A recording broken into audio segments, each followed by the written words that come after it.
And it's great to be back physically in real time with real people. Well, there's lots of people. There's quite a few people behind our camera. We're going to make sure we take our time that he doesn't get hit from behind. But there's a lot of more people here. There's also we're walking through a very centered area, correct? Right, and that is one of the things I wanted to pick up on, is this whole kind of, one of the changes I've noticed since the COVID pandemic is this increase in a desire for kind of an emotive part of design. And you can see here, this is fragrances, which are huge. I mean, it's the amount of fragrance companies, candles, the different brands, the different presentations, they're all very, very unique in their own way. Right, and it's obviously a huge market right now, but it just reflects a desire, a really strong desire out there to kind of reconnect with nature, with people, with our emotions, and kind of maybe move away a little bit from the pure minimalist approach that we kind of got really used to. Excellent. Now we've had the scents, and I look over here, there's lots of flowers and potpourri and stuff. Is that also part of the coming out of the pandemic and moving into more of the sensual thing? Absolutely. I mean, look at that. This is a company, they're in Denmark, I believe, and this is all grown sustainably in Italy, and they use natural dyes to produce these dried flowers. And I mean, if you take a close look, it's just incredible. These are like pre-prepared bouquets that they make, but the color is incredible. People, this is the kind of thing that people like. Hyper natural, so they're natural, neutral colors, but they're extremely hyper intensive. Absolutely. I mean, I think it's amazing, and it's really beautifully presented, and it's certainly reflective of today's world and today's markets, I think. And if I think about that sensual, the contrast of the last 20 years or last 10 years for sure has been really that minimalism, back to basic forms, really sort of reducing things down to the essential sort of aesthetic has been quite prevalent.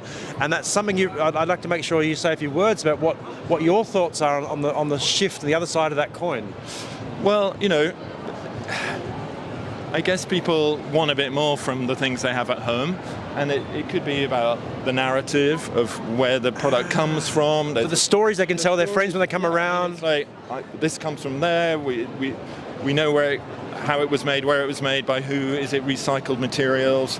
So people need to know all of that stuff now. They can't just buy a random product, and even if it's cool or it's designed by some well-known designer, that's not enough. It really needs to have credentials. I mean, consumers are very picky, and rightly so.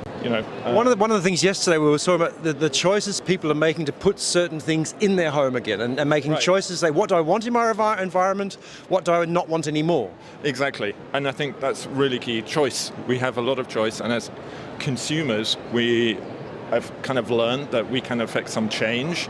We have a right to choose. So the products we choose to live with.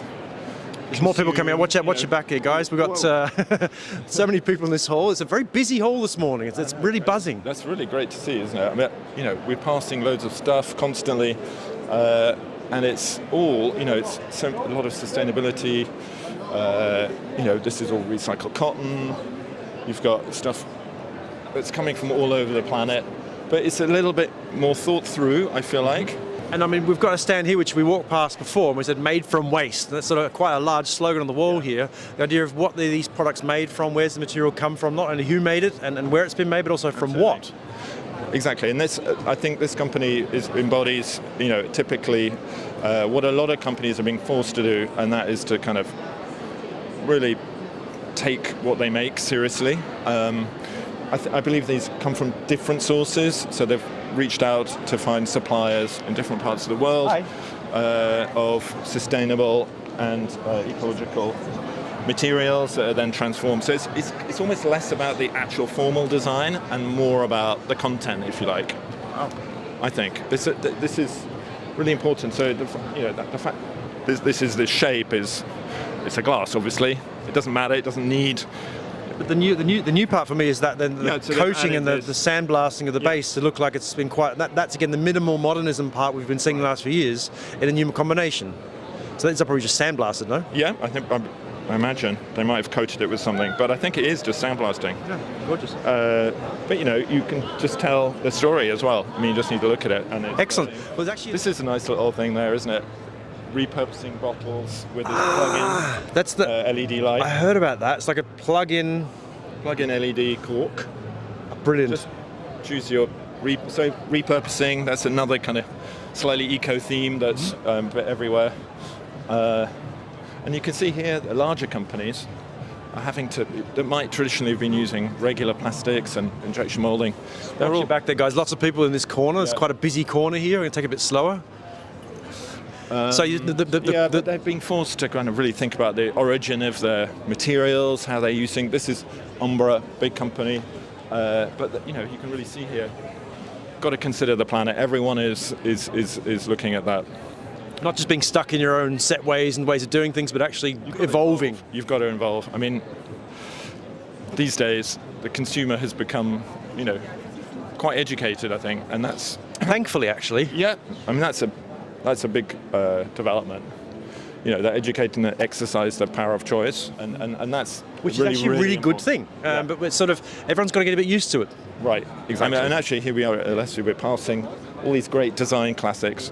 So that's another form of sustainability for me. If you make your product well enough, it's beautifully designed. There's no way you're going to throw that away, is there?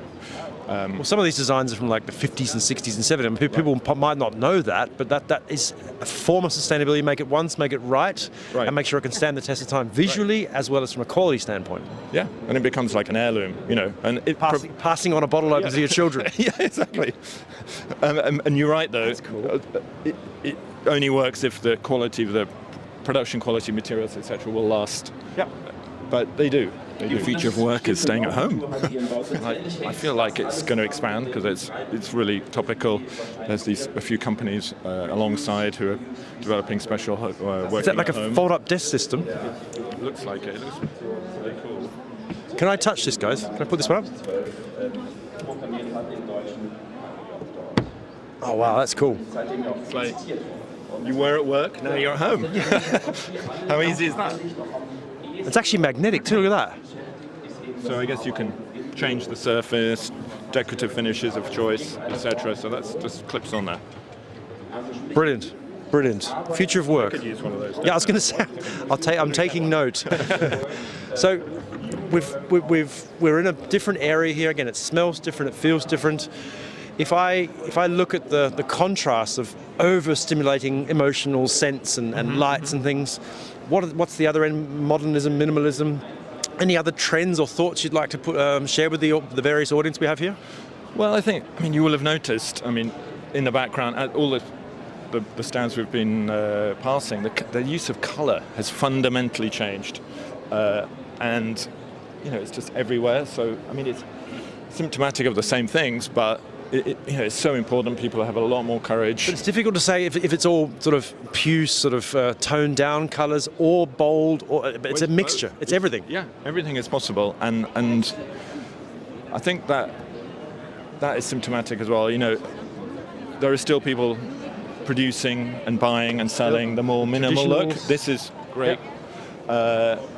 That goes. There's more Scandinavian vibes.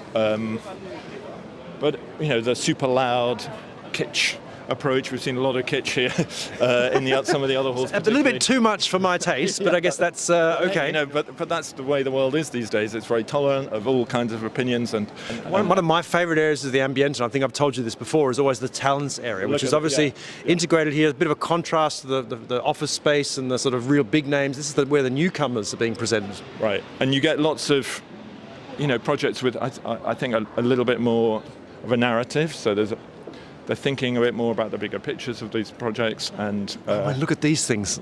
Yeah, it's a very, very functional object, but also just like a beautiful object to hang on the wall in the kitchen. And there's a man standing in front of it. Sorry. But yeah, I'm just kind of figuring out how you'd use them. But thankfully, there's some pictures on the left here which are explaining it to us. But there's this balance between functionality and playfulness, which people really love these days, and. Well, it makes an everyday object unique. An everyday object like a broom, but it's something you can talk about. It's a talking piece. Yeah, you hang it on the wall in your kitchen or whatever, but looking side to side, it's not a kind of constant aesthetic, which maybe we would have had more of in the past. People have got their own agenda going on, and they're telling their own stories about different things, and that's what they should be at this point in their careers. Everyone should come down and check it out. And again, 3.1 in the area J called Talents. Check it out. Come by and have a look and talk to these young, talented designers. Yeah, absolutely. Oh, that was a good one, isn't it? There's a gentleman sitting on a wavy. Oh my God, it is a wavy seat. There was no one sitting on it before when we walked past. Is that electric? No, it's electric. Hi, we're from the Ambiente team. What's your name and what have you got here? Nice to meet you. My name is Kim Andre Lange. And we designed a bench, a completely mechanic bench that is emitting the energy from one element to the other and creating a wave. It's not powered in any way, right? It's just the residual momentum of one thing which, goes up and down. It feels like a piano, like a giant piano touch, correct? Yes. Like it's very soft. It has a seating resting position like a piano. Like when you push a key down. I think you should sit down. I was going to say we have to sit down, mate. Sit down, yeah. It's ridiculously stable too. It's very stable. It has a resting position like a regular Watch bench. out, you're going to get tangled up here with yours. But like when it's in movement, it's just inviting to sit down and start some interaction between people and distract you from your waiting time. So when you're just coming into a place and you have some minutes where you have to wait, you just sit down, enjoy your time, and have some interaction with the people around you. My kids would love it. Yeah. It's They great. really would. Well, brilliant. Well, congratulations. Well, hopefully more people come by and fall in love. It's absolutely stunning. So there's a lot of contrast. If I use the word contrast for our walk the last 20 minutes. Yeah, definitely. But I think that's reflective of the world we live in today, isn't it? In every sense, it's full of contrast and decisions that need to be made, and people expressing themselves in different ways. I think that's really rich. I really like that. But it's expressing itself not in a chaos. I think there's a lot of design in the variants. It's very thought through. Oh yeah. I mean, it's not. That's actually something new, I think. Yeah, absolutely. You're right about that. To pick up on that, I think people do think about what they're doing, or they seem to think a lot more about what they're doing, and that is what we need, isn't it? That's the conscious, the conscious decision to make an object and make a better object is something which I've experienced here, and that's what the world really needs right now. We don't need simply more stuff and overtly stuff for stuff's sake. Yeah, absolutely. I mean, the tolerance for stuff that is useless or not really in any way improving things, zero tolerance these days. Yeah.